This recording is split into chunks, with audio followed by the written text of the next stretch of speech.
Hello and welcome to the breakout session on smart transportation. I'm your moderator, Cameron Ishak. In today's session, we will hear from three presenters. At the end of each of those presentations, there'll be several minutes for questions and answers. Please type your questions into the Q&A pod, which you'll see on the right-hand side of your screen. We'll be monitoring those and I'll be able to read them out on your behalf at the end of each of the sessions. There'll also be a short period at the end of all three sessions for some additional Q&A, time permitting. With that, I'd like to introduce our first presenter. He is Dr. Mohammad Jalayer from Rowan University. Dr. Jalayer will be presenting a novel approach to identify distracted drivers in New Jersey. Doctor? Thank you. Good afternoon, everyone. My name is Dr. Jalayer. I'm Associate Professor at the Department of Civil and Environmental Engineering at Rowan University. And today, I wanted to share the results of one of my recent studies that focusing on distracted drivers, which is a novel approach to identify distracted driving events in the state of New Jersey. Next slide, please. Before actually moving forward, so I just wanted to thank all the undergrad and graduate students at Rowan University who actually helped as part of this project, and also special thanks to New Jersey Division of Highway Traffic Safety for providing the support for this study, specifically Eric, Joe, and Bob, that provided an invaluable input and support as part of this project. So next slide, please.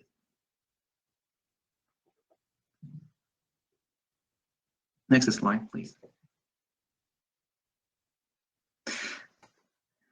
In terms of distracted driving events, so based on the definition provided by NHTSA, anything that takes the driver's attention away from the task of safe driving, we call it a distracted driving. So why we selected distracted driving, if you just take a look at all the numbers on the left side and the map on the right side, that shows that the proportion of the fatality rates from 2013 to 2017, we actually know that it's one of the top 5 causes of death in motor vehicle crashes in the United States.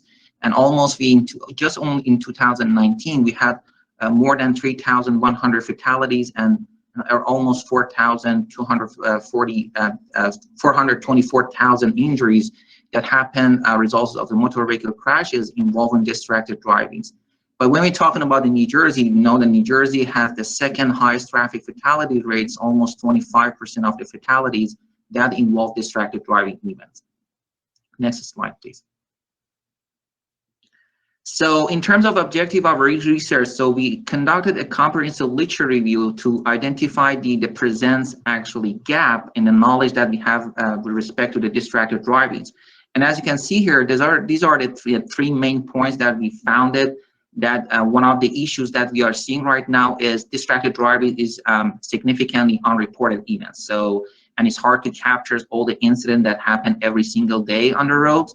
And also, a majority of the previous study that focused on distracted driving, especially using artificial intelligence system, using the camera inside the cars, look like the nationalistic driving study data, and not a lot bigger scale of the data collection. And also mostly of the previous study using the static cameras to capture the cross-sectional event data, not the capturing the events through specific corridors, or even like the specific like the time of the day or like the spatial events. So given this, the objective of this research is to collect the longitudinal event data that we actually use using the camera, and to figure out that how many incidents that we are seeing on the road. And also we collected the video data and developed the analysis to capture different type of distractions along the different corridors. Next slide, please. So as part of these projects, we use an innovative method that we collected to capture the incident for distracted driving that we are seeing on the road using the floating car method that we usually use for collecting travel time. So we were able to capture the driver's behaviors using the camera outside of the vehicles, and we used the GoPro cameras that mounted all around the cars, as you can see on the right pictures, and we was able actually to collect the data continuously, not similar to other previous studies that just installed the static camera, but we were able to have like a moving cars that can collect the continuous data along the different corridors. Next slide, please. So as part of these projects, we captures the not only the using the data that we captures from the video, but at the same time we had a crew inside the cars that manually counted all the incident using a counter mobile app. As you can see on the right side, you see on the top, you see the screenshot of the app that we were able to capture a different type of the incident through the corridors. And also at the same time, we had a GPS loggers that we can actually was able to capture the exact time and the location of all the incident that we captured as part of these projects. And later on, we used the New Jersey DOT SLP data to be able to capture additional information regarding the roadway features like the post-spill limit, number of lanes, median type, and shoulders to figure out that how those features affected the total number of the incident that we observed. Next slide, please.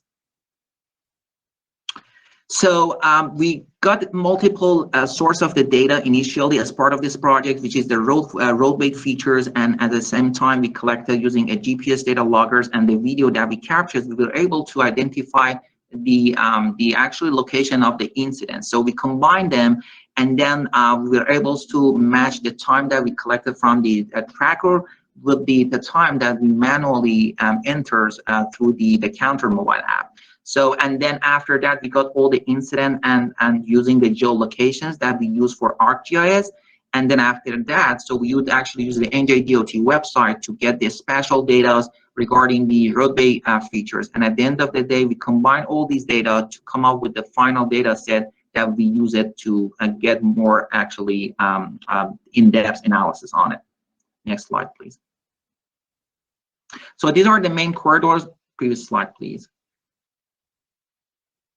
These are the main corridors that we selected based on the number of crashes and also the time of the crashes that we had actually observed. You see that these are the main corridor, US 1, US 9, and then US 130, I-80, and then Garden State Parkway and US 22.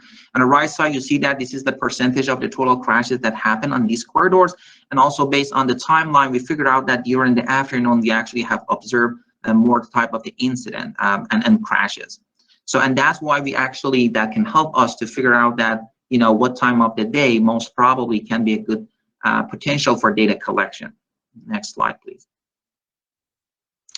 Here you can see the summary of all the corridors that we actually included as part of the project. So we consider the type of the signalized intersection versus not signalized intersection along the corridors, if the corridors included any toll road or not toll road, and also as you can see is the total length of the corridors.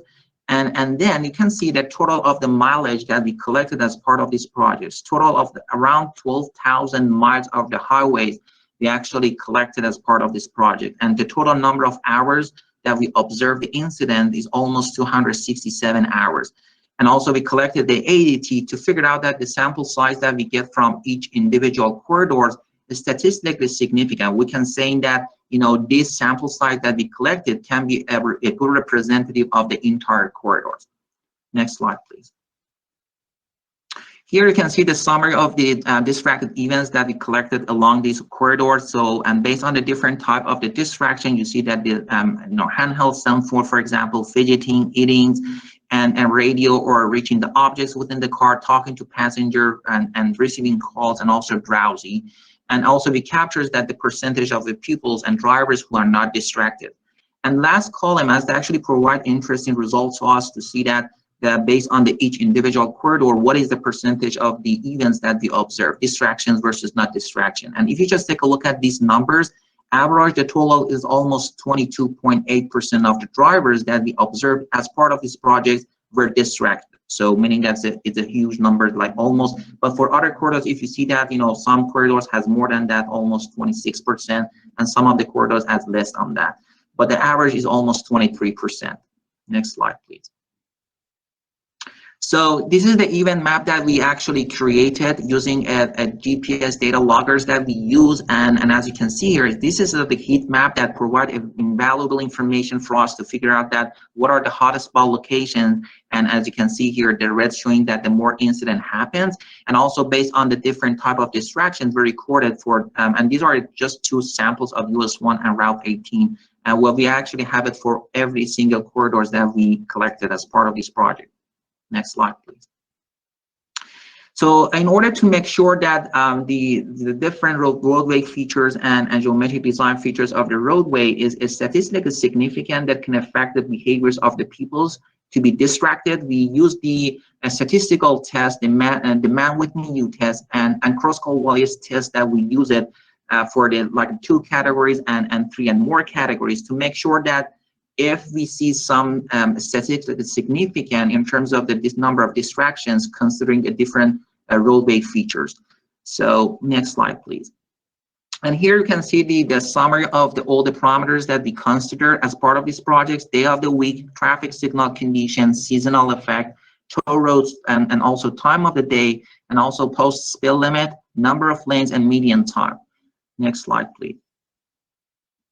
Here you can see the summary of the event data that we collected based on the weekday and weekends. And as you can see here, based on the statistical analysis, we only see that there's a significant changes of the incident within the weekday compared to the weekends that happen just only for the receiving calls, meaning that the rest of the distraction events almost the same during the weekday and weekends.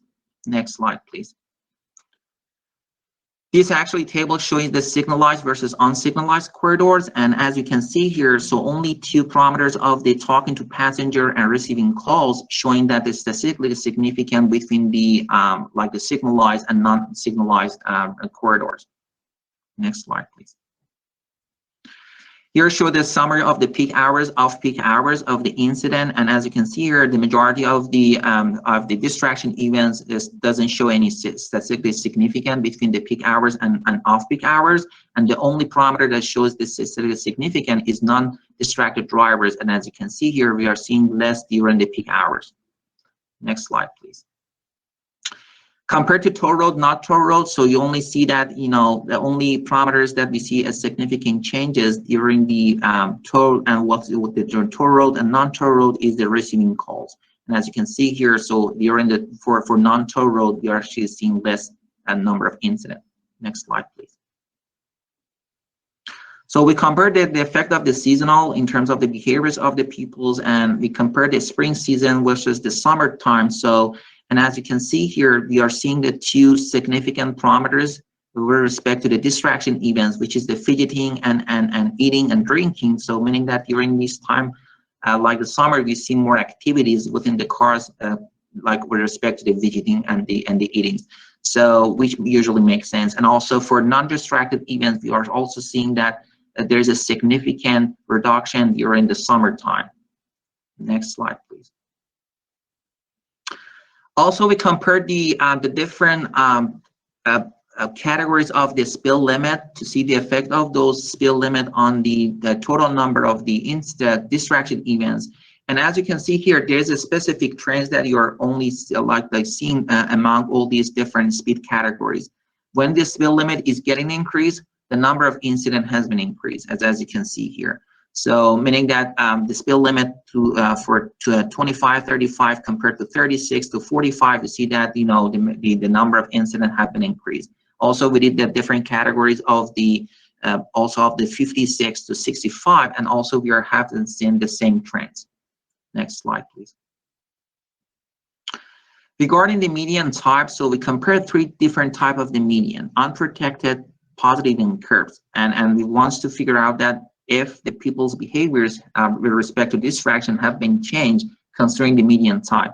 And as you can see here, so we are seeing that compared to unprotected versus the positive, we see that some increase in the distraction events, the number of incidents, and also, but compared to the unprotected versus curve, so we see that the number of incidents have been increased. So meaning that the curves actually median, showing that the less amount of the distractions compared to the unprotected and the positive median time.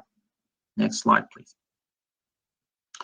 We also consider the effect of the number of lanes on the people's behavior, and as you can see here, so whenever you see that the number of lanes have been increased, the number of incidents have been decreased. So meaning that this is opposite direction of the increasing number of incidents and increasing number of the distraction events. So, and we actually figured out that based on the observation, that of the crew, why they collect data. We figured out that if you are seeing more lanes, so people's actually getting more caution because they figure out that maybe cars is coming from both sides. They actually made some cautions on using the cell phone or even different kind of the distraction events. Next slide, please. So here you see that the summary of the manual data collection that we did. We figured out that receiving call events significantly increased during the weekdays, and a higher speed limit is associated with the more distraction events. And the presence of the curve median significantly decreased the number of the distracted events. But when talking about the number of lanes, we figure out that the increase in number of lanes is associated with the lower distraction events.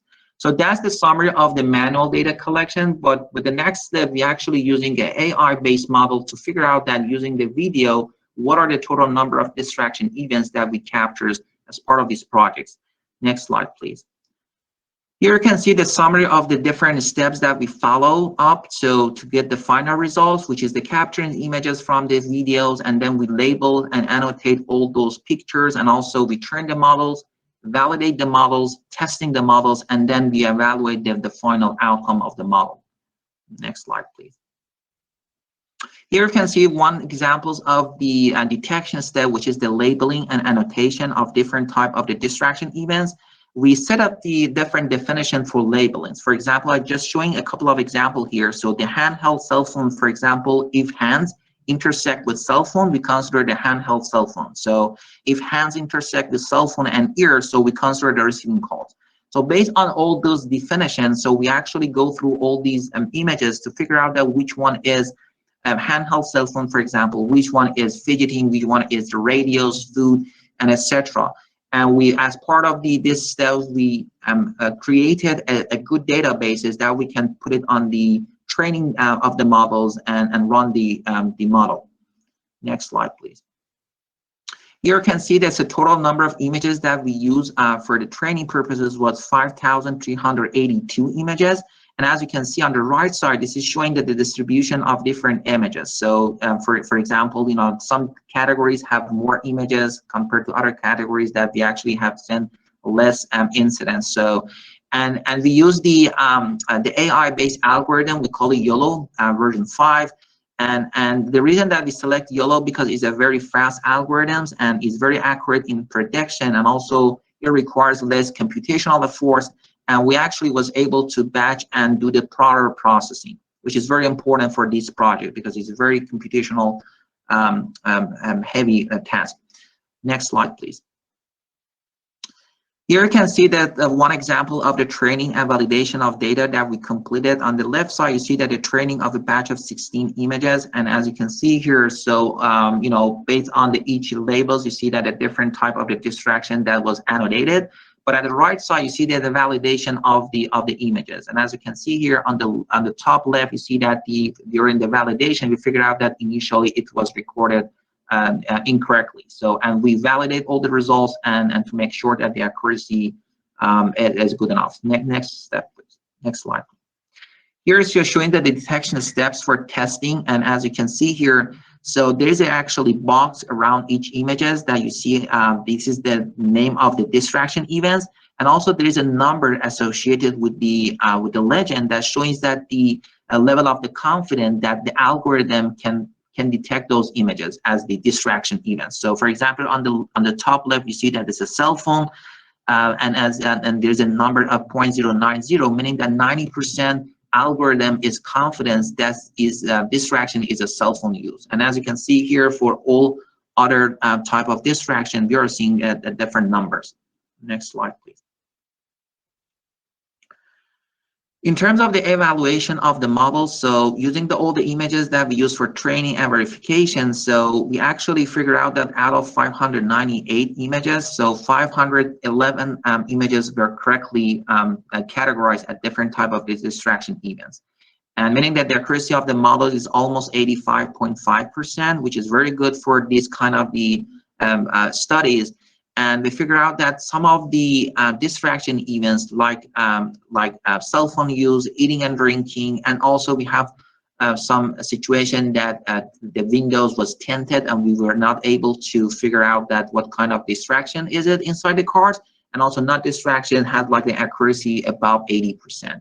But if you just take a look at these tables, each provide a very good information about the different type of the distraction events and the level of the accuracy associated with. But some of them are higher. As an example, as I said, it cell phone is 86%, so tilted is 91%. But also we have some lower side, which is drowsy, for example, is almost 60% in terms of the accuracy of doing the prediction for the model. But now we're still working to get more images from those categories, and hopefully we can increase the accuracy of the model as well. Next slide, please.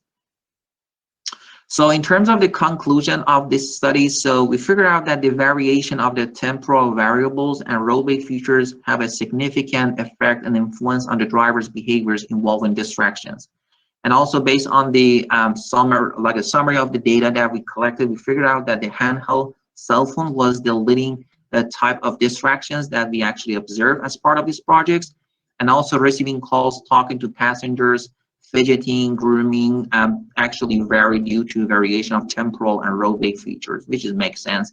And also overall results from the video analysis confirm and validate that the driver's behaviors using the outside cameras could be a good options to detect the different type of the distraction with a fair amount of the accuracy, which is very important. So I think that's it for my presentation, and I will be more than happy if there's any question. Thank you all. Thank you, Doctor. Outstanding job. I'm looking for questions in the Q&A pod. I'm not seeing any at the moment, but I would like to give everyone an opportunity to type into that pod, and I will happily read that out for the rest of the group.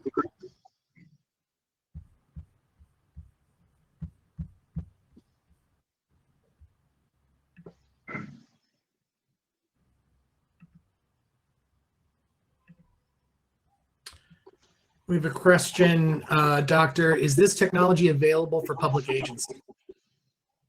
Not at this step. So actually, for the first phase, we are working to develop a platform that you can actually easily plug in the videos and automatically get all the results. But not as part of the first phase of the project. We are actually we want to go to the second phase of this project, that we want to expand the data collection and analysis, and that's the goal of the second phase, to provide like a decision-making tools that you can easily plug in all the videos and get some interesting outputs. So it should be as part of the second phase of the projects. Yes. Excellent. We still have a little bit of time. Any other questions for Dr. Jalayer?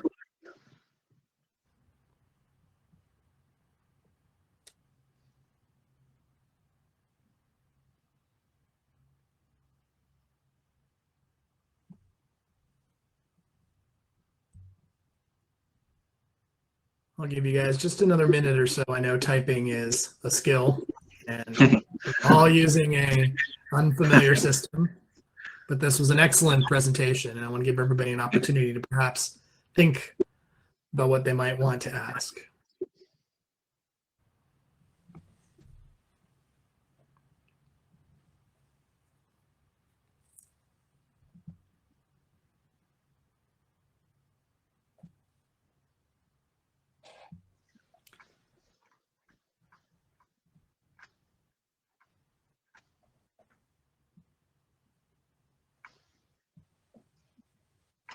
We do have another question. What was the benefit of using a floating car versus a fixed observation point?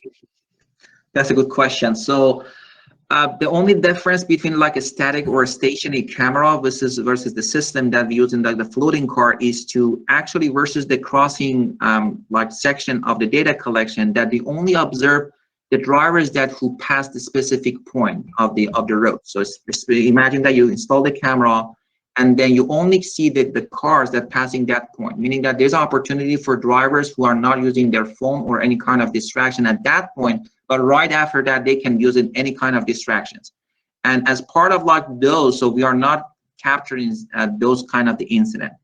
But the way they're actually using the floating car was able to float on the road and continuously collect data among the corridors, and that actually showing a better pictures about the all the source of the distractions along the corridors, not a specific point.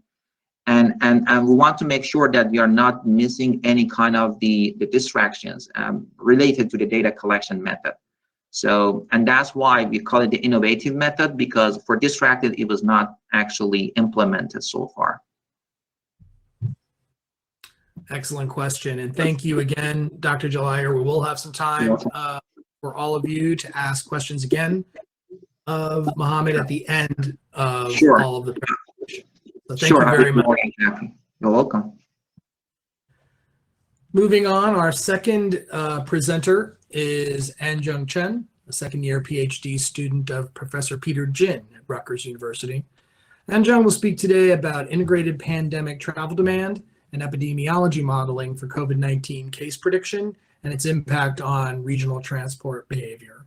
Anjiang?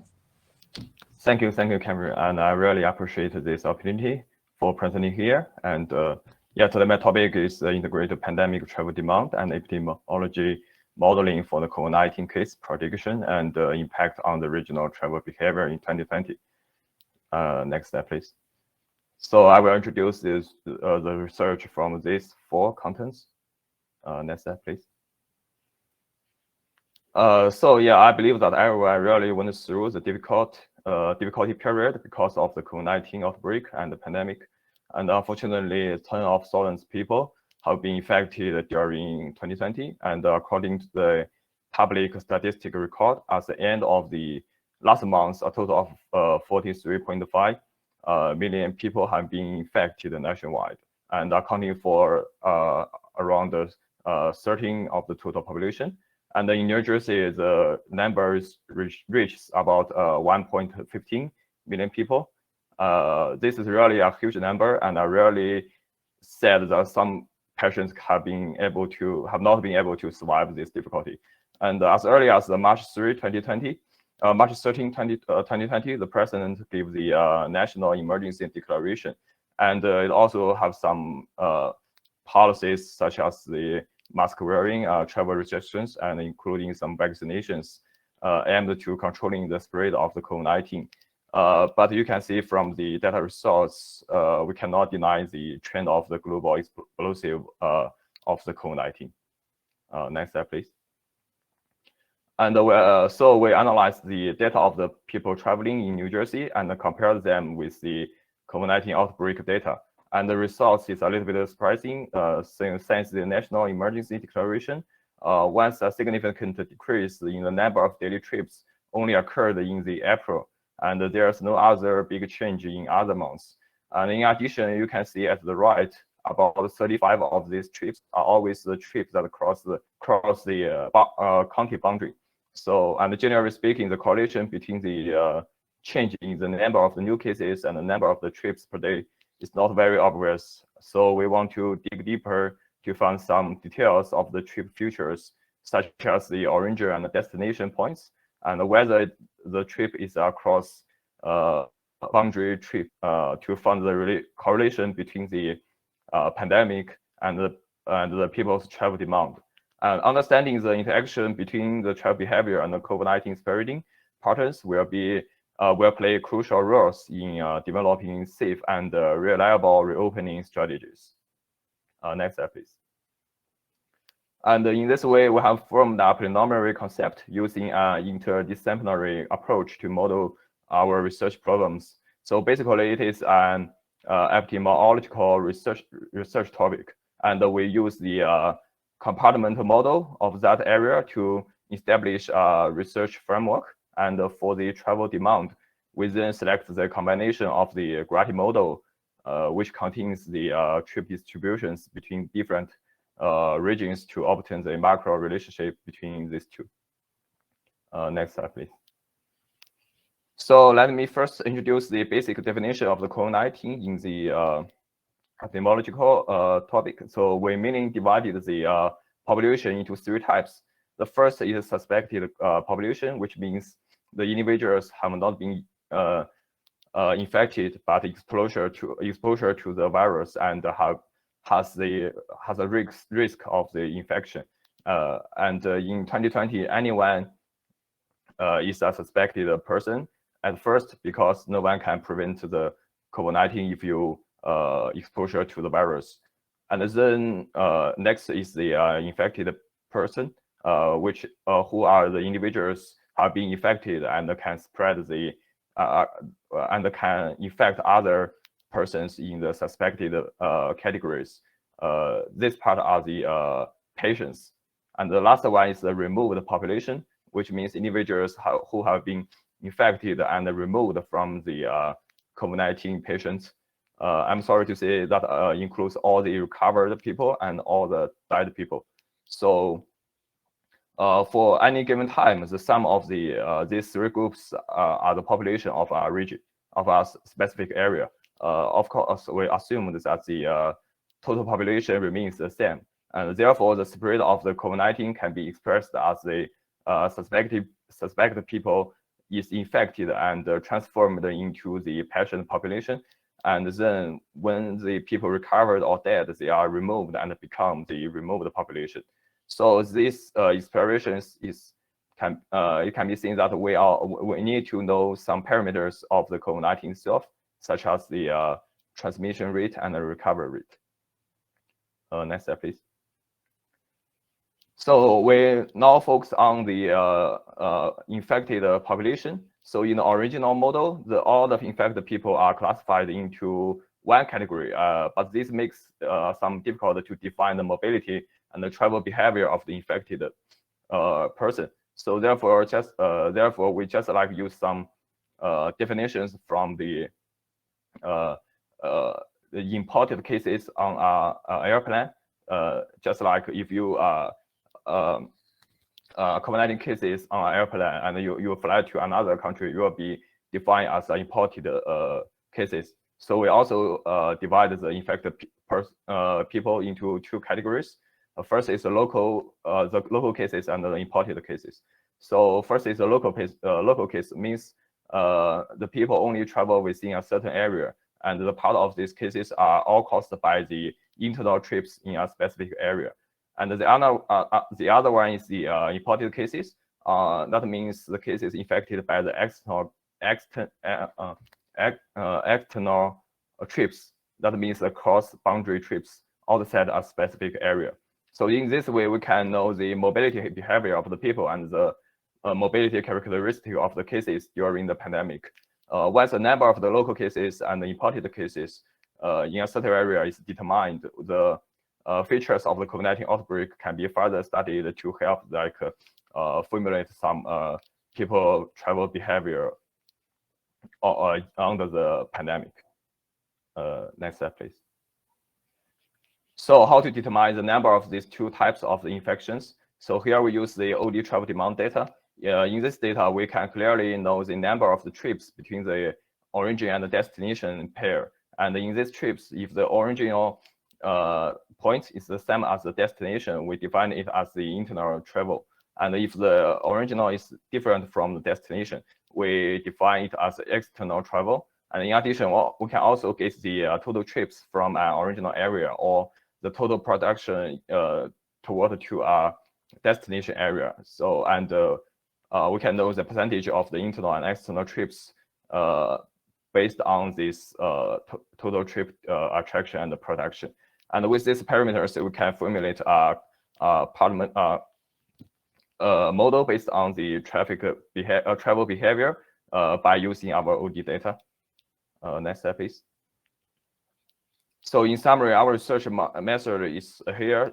So we first take the SLR epidemiology model as a benchmark and enter the COVID-19 case data to obtain the relevant parameters of the pandemic itself. And furthermore, we use OD travel demand data to get the internal and external trips and other parameters and combine them to determine the local cases and the imported cases from the trips data between different countries. Finally, we use this model to initially predict and analyze the regional travel behavior during the pandemic. Next step, please. So the first shows the geographical scope of our research, which includes the total of 40 countries in 4 states. Actually, this county belongs to the area of responsibility of the North Jersey Transportation Planning Authority. Next slide, please. Next slide, please.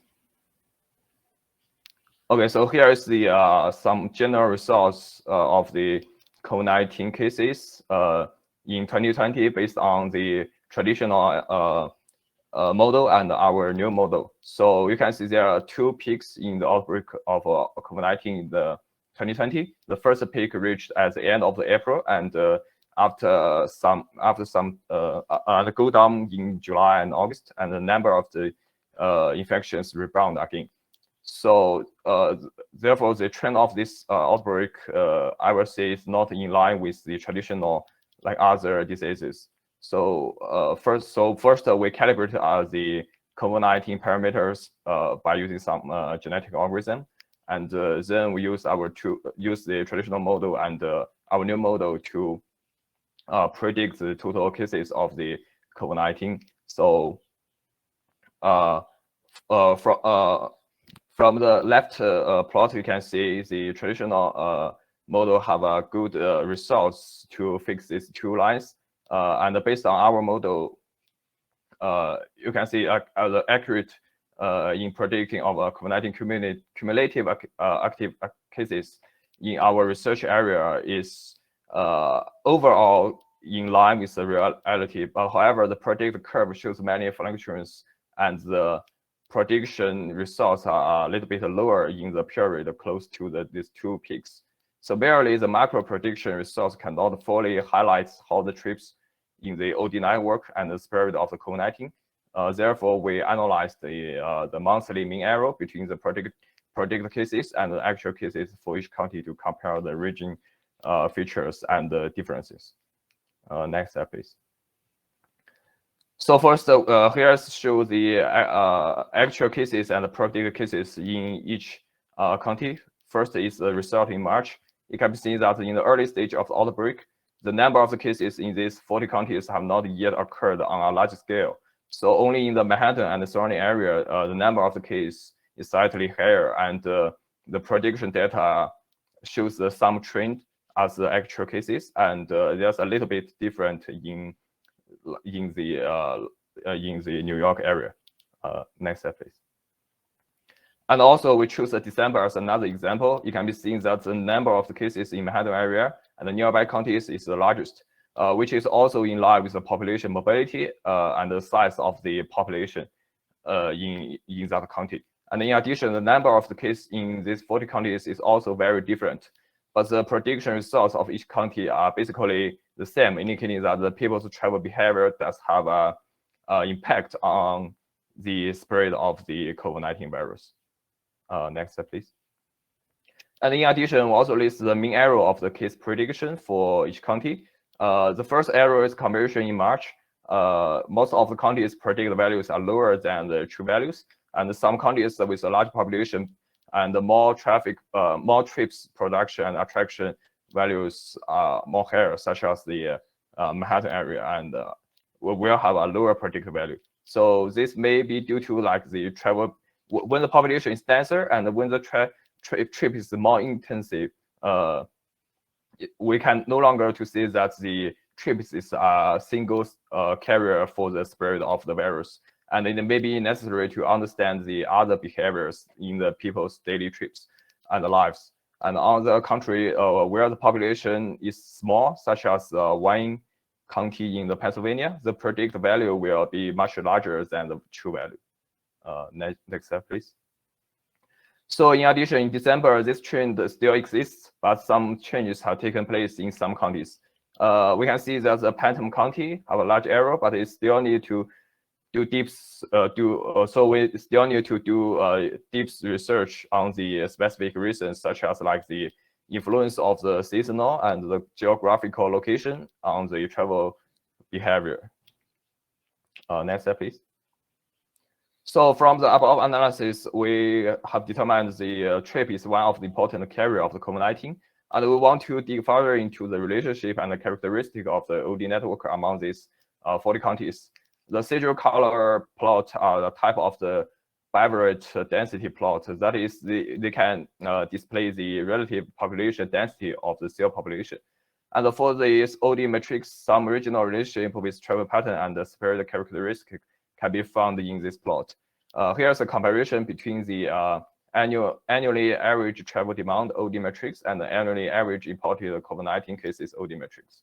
So each number on horizontal and vertical axis represent a county in the research area, and the key concentration of the interzonal trips concentrates in 3 clusters, which coincides with the imported COVID-19 cases concentration in the similar OD pair clusters.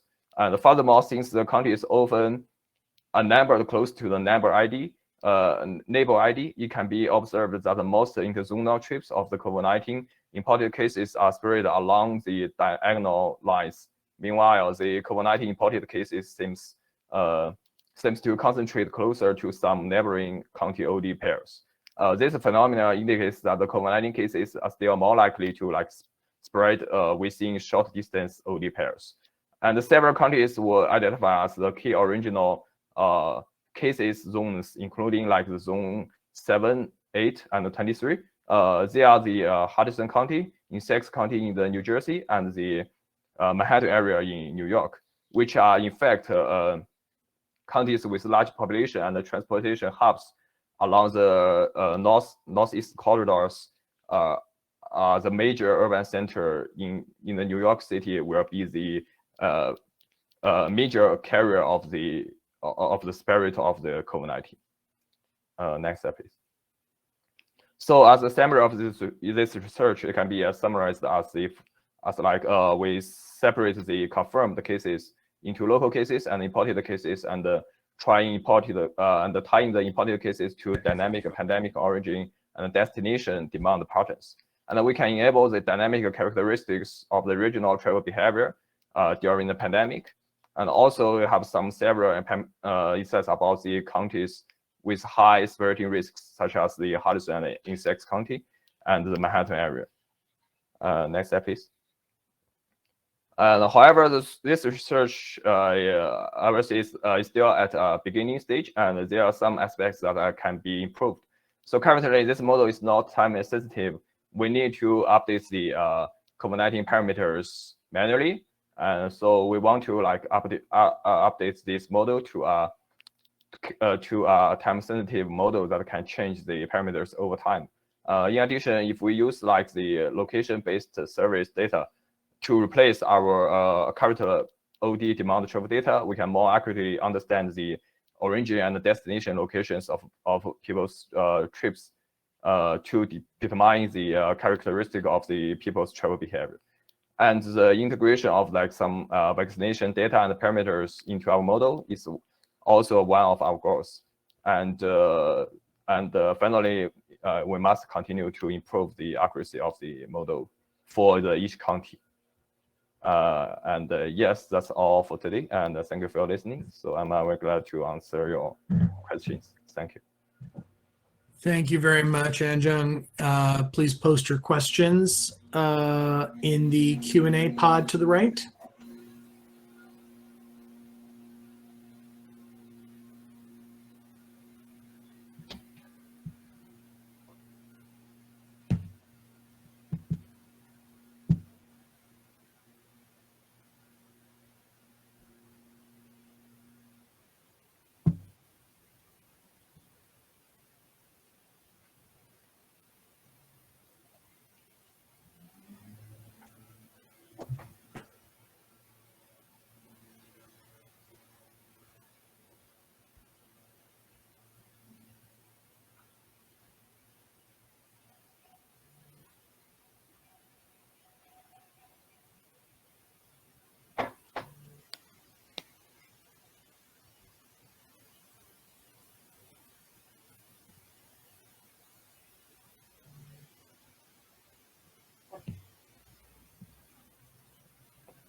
We'll leave just another minute or so for any questions. It was an outstanding presentation of a topic I'm sure we're both all interested in and slightly tired of. having lived through it.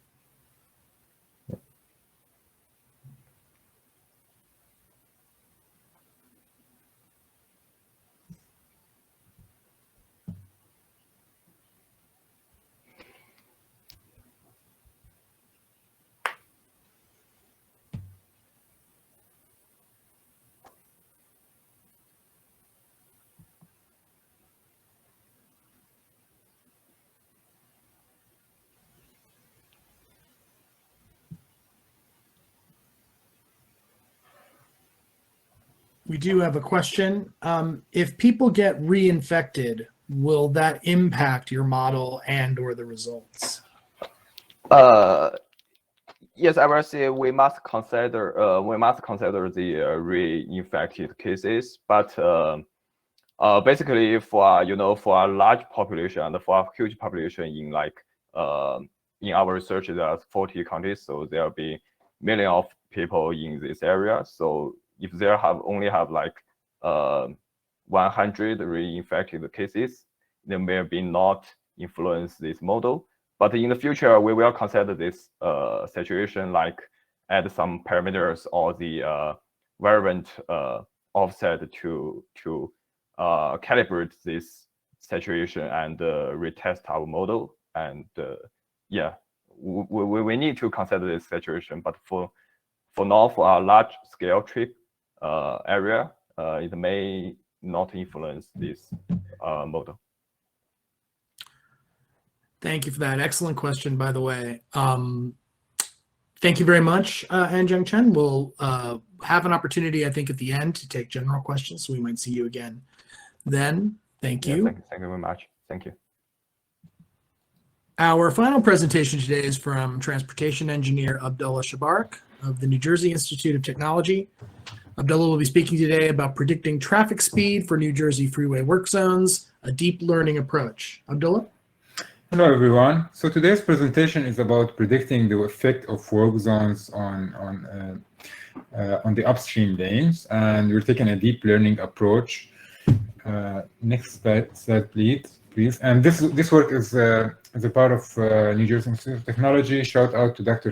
Chen for his support. Next slide, please. Next slide, please. Next slide, please. The slides are changing on my screen, but not, I don't know what's going on there. Stand by. Okay.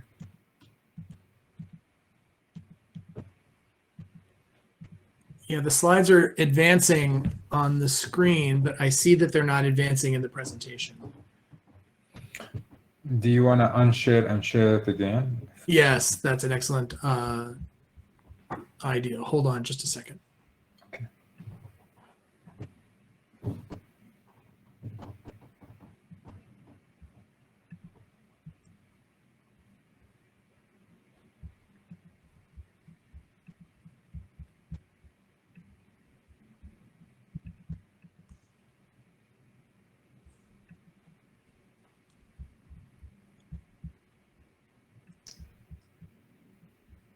That is not working.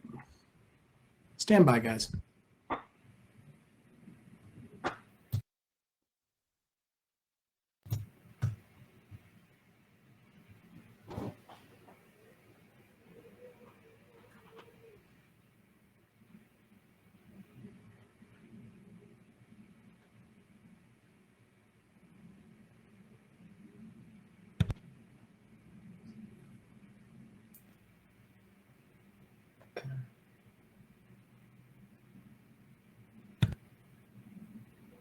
I think we've got it solved.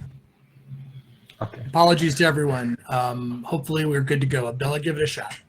Sure. So what's the problem here? So we have a lot of roadway maintenance, and this roadway maintenance accounts for around 24% of the non-recurrent congestion. And from the overall congestion, this roadway maintenance accounts for around 10% of the overall congestion. So the delay on the upstream segments is of the most interest to the public agencies, NJDOT, and we're focusing here more on connected freeways, and we're going to explain we're going to explain that in a while. So next slide, please. So what's the objective? The objective is to develop some sound model that is able to predict the traffic speed when we have work zone conditions on both the main line and the connected freeways.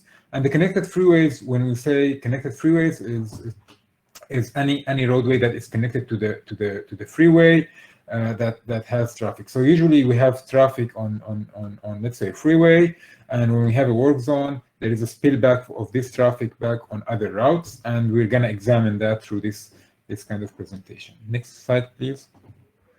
So what's the work scope? We're looking at all the New Jersey freeways, all the work zones on the New Jersey freeways, the interstate segments, roadways, and then we're only looking at work zone conditions. We're not considering work zones and let's say incidents. It's just purely work zones.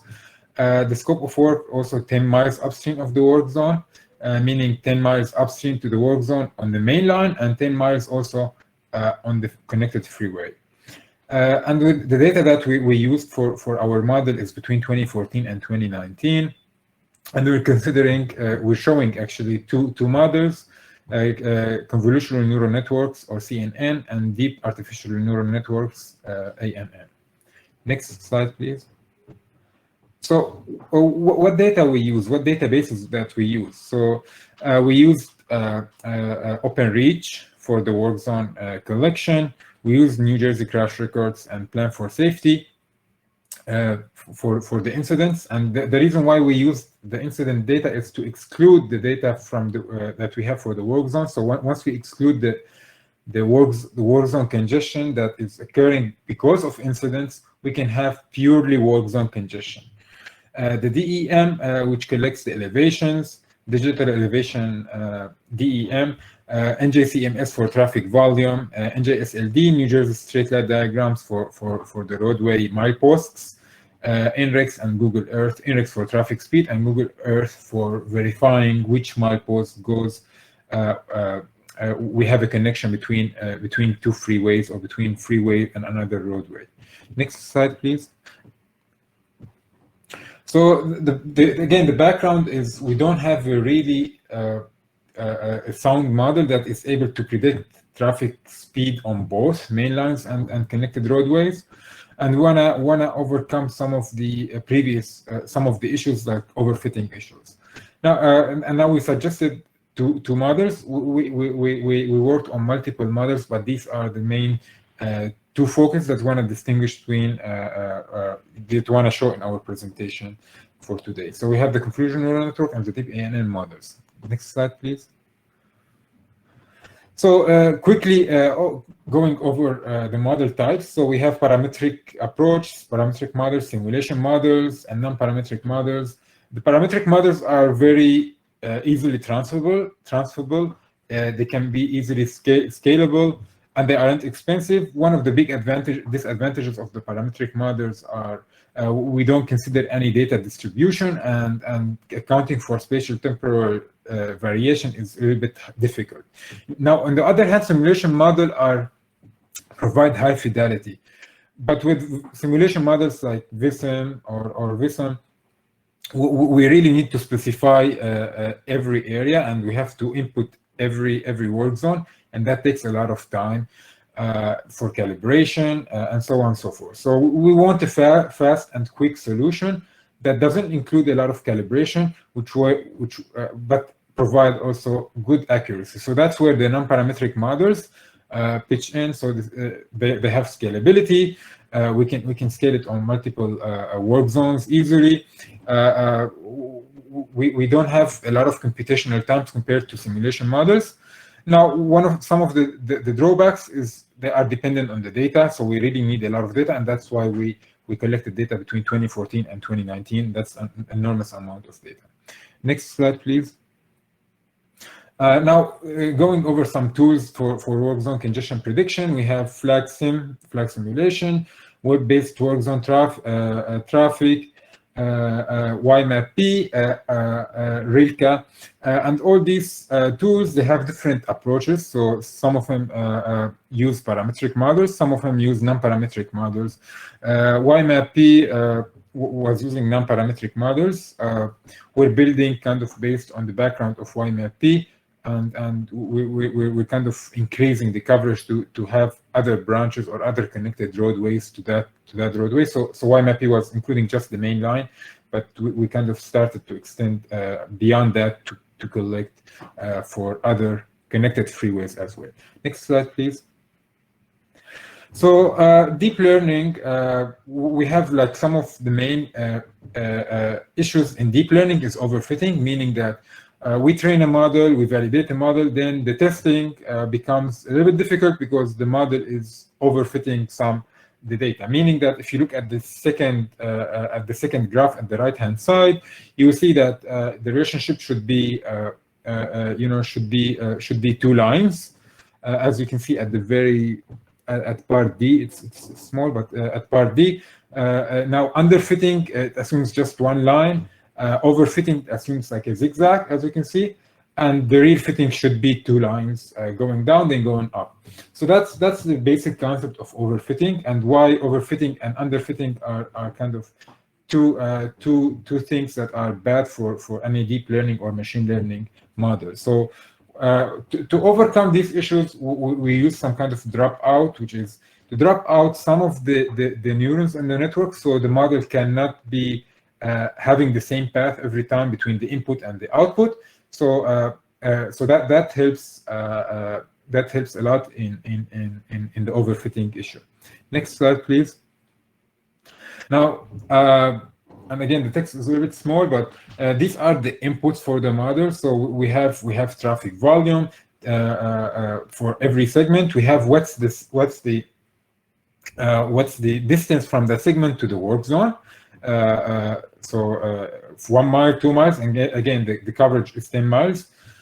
We have also the traffic speed during normal conditions. So we're collecting, let's say, data. Let's say it happened in 2018. So we're collecting 2017 and taking the average of the same day of the same month for 2017. We have the gradient, vertical gradient. So if it's if it's upgrade or downgrade.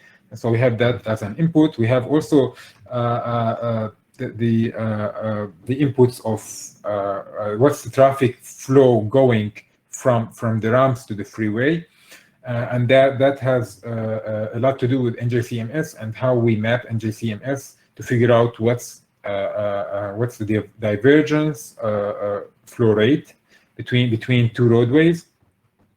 And then we're applying filters at every layer. So you can see like we have 4 layers here, and the final output is traffic speed at specific segment at specific time interval. So again, we're applying some kind of filters, and you can see on the right-hand side the filter, and that's the basic methodology of convolutional neural networks. So we have a filter that is going all the way, and that filters.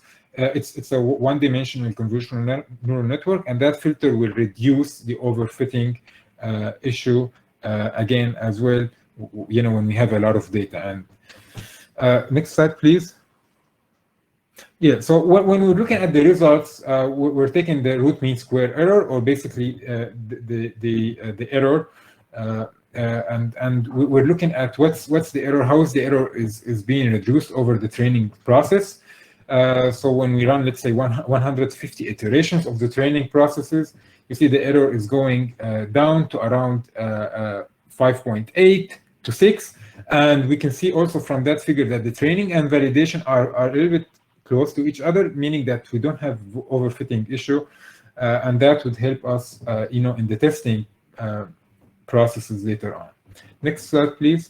And the root mean square error, by the way, is in traffic speed, meaning that we have 5.8 mile per hour error difference between actual and what we're predicting on average. Now, the case study here, we have route interstate 287, the southbound. The work zone happened on milepost 39 and between milepost 39 and milepost 38. We have one lane closure over 4 lanes. And the work zone happened between 3 p.m. until 9 p.m. on July 8th, 2015. One of the main connected freeways was Interstate 80, and we're going to examine how the speedback is going on that route. So next slide, please. So this is just a general configuration. You can see on the green link, that's where the work zone is, and the blue link is the upstream main line. The orange links, as you can see, are the ramps coming from I-80, eastbound, westbound, and the red links are the I-80, which we anticipate that we have a spillback at these routes.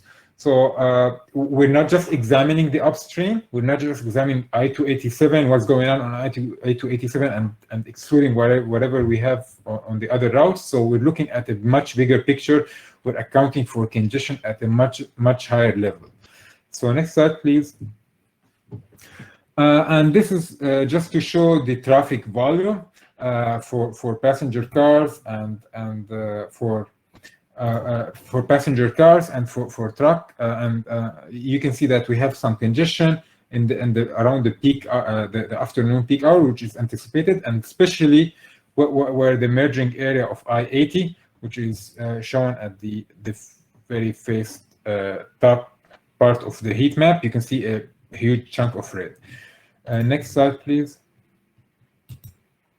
Yeah, so again, we used the CNN layers, the convolutional neural network layers, and we're explaining here a little bit more about how the dimensions are changing over these layers based on the inputs that we have, and the final output, which is the traffic speed during work zone. Next slide, please. Now, this is now on I-80 eastbound and I-80 westbound, just to show the traffic volume on these routes. So again, we have the same peak hour on Route 80, and we're also seeing some kind of divergence from the other routes to from I-80 to I-287, as you saw in the previous 2 slides. So we're anticipating a lot of congestion going on here. Next slide, please. Now, going to traffic speed, you can see here now the traffic speed on the main line. On the left-hand side, you can see that what we have actually at the very top level, what we have actually the actual speed, and the second row, you can see what's the predicted speed from the convolutional neural network, and for the last part is what's the prediction from YMAP-P. So since this is the main line, we're kind of comparing convolutional neural network to YMAP-P to the actual situation, and we're also comparing the normal conditions at the right-hand side. So the normal conditions basically are all green, so there shouldn't be any congestion when we have normal conditions. Next slide, please. So now we're talking about the I-80 westbound on the left-hand side and I-80 eastbound on the right-hand side.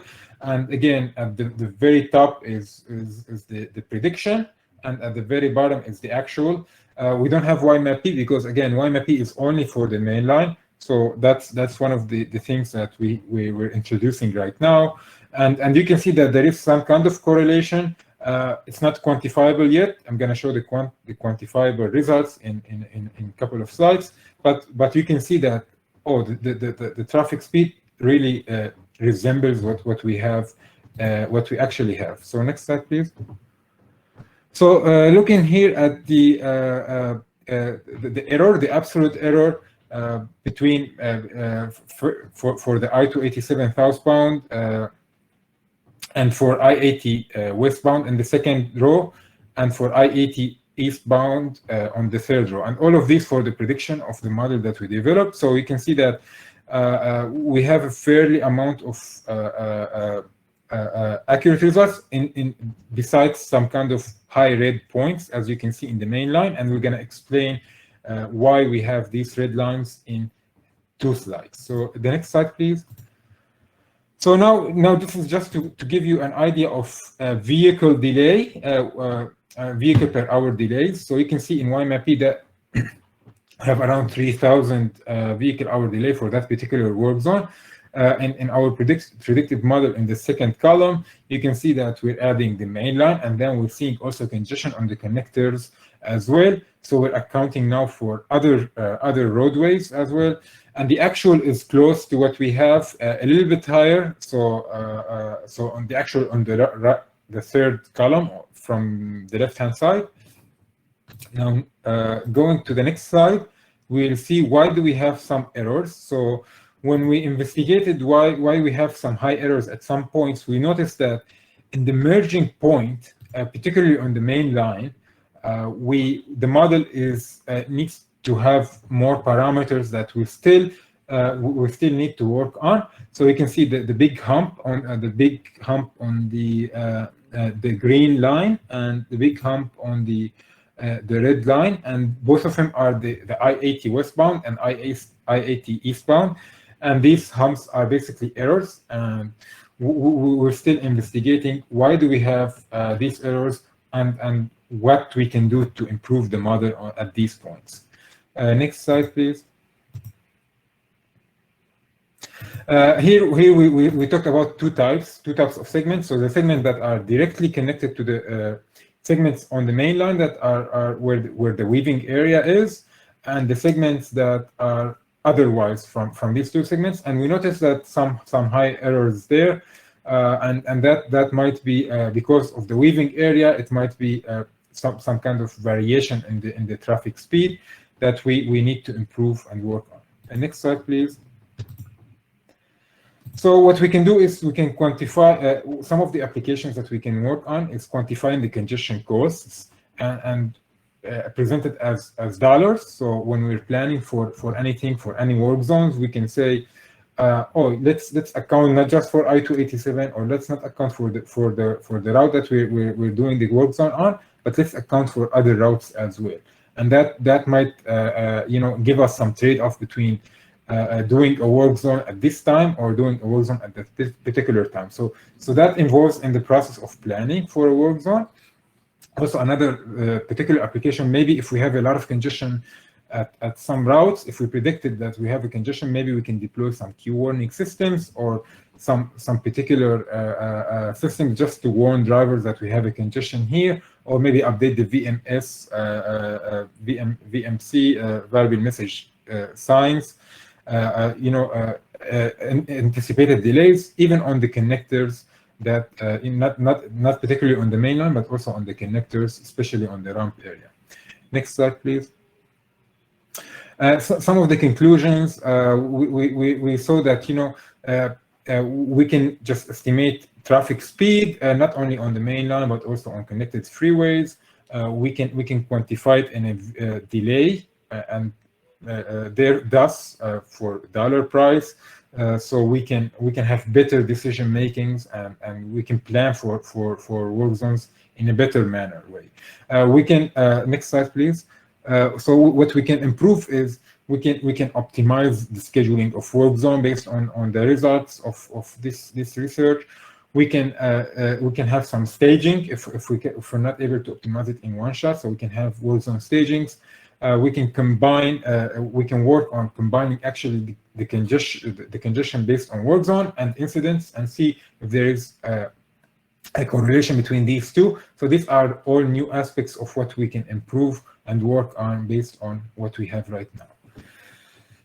So next slide, and that concludes my presentation. Any questions?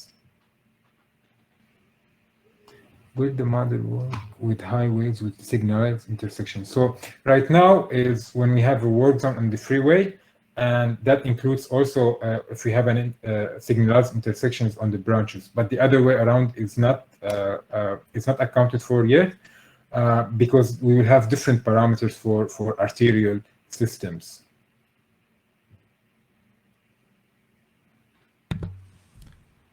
Thank you for that question. Any other questions?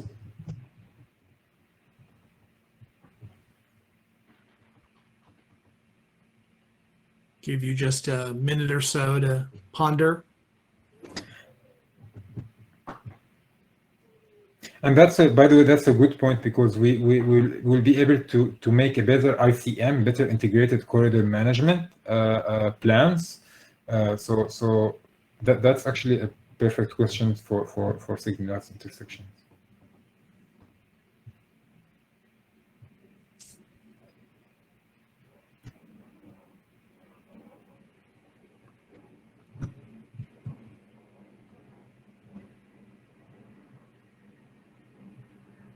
If there are no final questions for Abdullah, I'd like to thank you for that presentation and open it up to questions on any of the three presentations.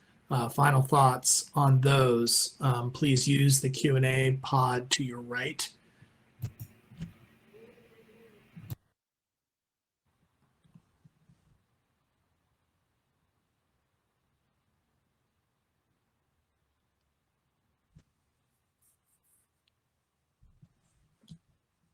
And I will give you just a couple of minutes to think about that and formulate any questions that you have before we move on to ending the session. We'll get you out a little bit early.